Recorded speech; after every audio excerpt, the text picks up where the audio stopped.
দেখতে দেখতে পবিত্র রমজান মাস কিন্তু চলেই আসছে। আর রোজার মাস আসার আগে ইফতারের জন্য কিছু ফ্রোজেন আইটেম বানিয়ে রাখলে কিন্তু ইফতারের সময় খুব বেশি প্যারা খেতে হয় না। আমি আজকে পবিত্র রমজান মাস উপলক্ষে কিছু ফ্রোজেন আইটেম বানিয়ে রাখছি। তো ভাবলাম কেন না আপনাদের সাথেও এগুলো শেয়ার করি। তো কথা না বাড়িয়ে চলেন মূল রেসিপিতে চলে যাওয়া যাক। এখানে আমি কিছু আলুকে ছিলে খুব ভালোভাবে ধুয়ে সিদ্ধ করার জন্য বসিয়ে দিয়েছি চুলায়। এখন আলুগুলো সিদ্ধ হতে থাক, এর মধ্যে আমি একটা ময়দার ডো বানিয়ে নিই। ময়দার ডো বানানোর জন্য আমি এখানে 1 কাপ পরিমাণ ময়দা নিয়েছি, সাথে নিয়ে নিয়েছি পরিমাণ মতো লবণ এবং সামান্য তেল। এখন এগুলোকে ময়দার সাথে খুব ভালোভাবে হাতের সাহায্যে মিশিয়ে নিচ্ছি। তারপরে রুম টেম্পারেচারের পানি দিয়ে খুব সফট একটা ডো বানিয়ে নিচ্ছি। ডোটা বানানো হয়ে গেলে এর উপরে হালকা একটু তেল মালিশ করে এটাকে রেস্টে রেখে দিচ্ছি 10 মিনিটের জন্য, যেন ডোটা আর একটু সফট হয়। এর মধ্যে আমার আলুটা কিন্তু সিদ্ধ হয়ে গেছে। আমি আলুটাকে এখানে অলরেডি ম্যাশ করে এনেছি, আর সাথে নিয়েছি কিছু ধনেপাতা কুচি, 4-5টা মরিচের কুচি, চটপটির মশলা আর গরম মশলার গুঁড়া। আর কোনো ঝামেলাই নেই কোনো মশলার। এখন এগুলোতে পরিমাণ মতো লবণ দিয়ে আলুটার সাথে মেখে খুব সুন্দর করে একটা আলু ভর্তা বানিয়ে নিব। ভর্তা বানানো শেষ হয়ে গেলে এখন আমি আবার ডোটার কাছে চলে যাচ্ছি। খুব ভালোভাবে ডোটাকে মথে নিতে হবে। মথা শেষ হয়ে গেলে প্রয়োজন মতো আমি লেচি কেটে নিচ্ছি। আমার এখানে 2টা লেচি হয়েছে। লেচিটাকে নিয়ে আমি খুব সুন্দর করে পাতলা একটা রুটি বানিয়ে নিচ্ছি।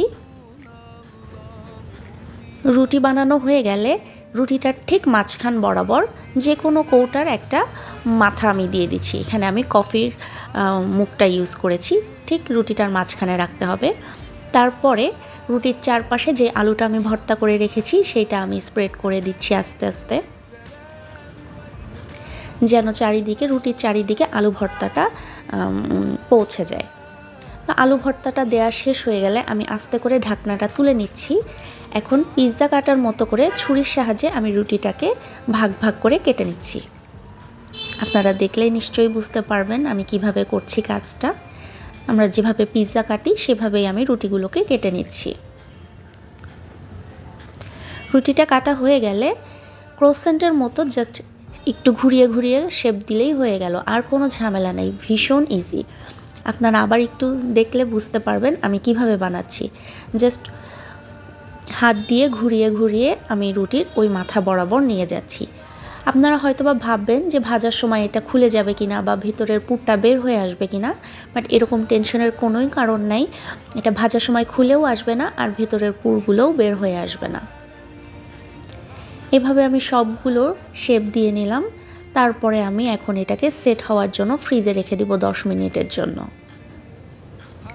10 মিনিট পর ফ্রিজ থেকে বের করে কোনো একটা বক্সে বা বয়ামে ভরে আমি সংরক্ষণ করব রোজার মাসের জন্য, যেন ইফতারের সময় আমি এগুলো ভাজতে পারি আর ইফতারের সময় খুব একটা বেশি প্যারা যেন আমাকে নিতে না হয়।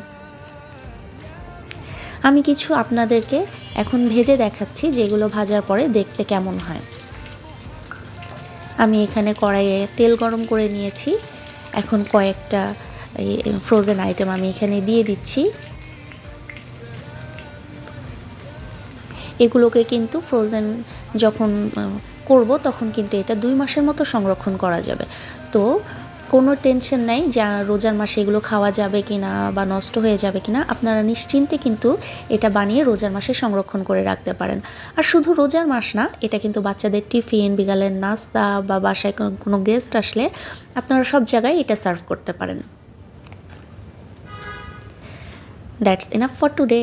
দেখা হবে নেক্সট কোনো ভিডিওতে। সেই পর্যন্ত সবাই ভালো থাকবেন, সুস্থ থাকবেন। আল্লাহ হাফেজ।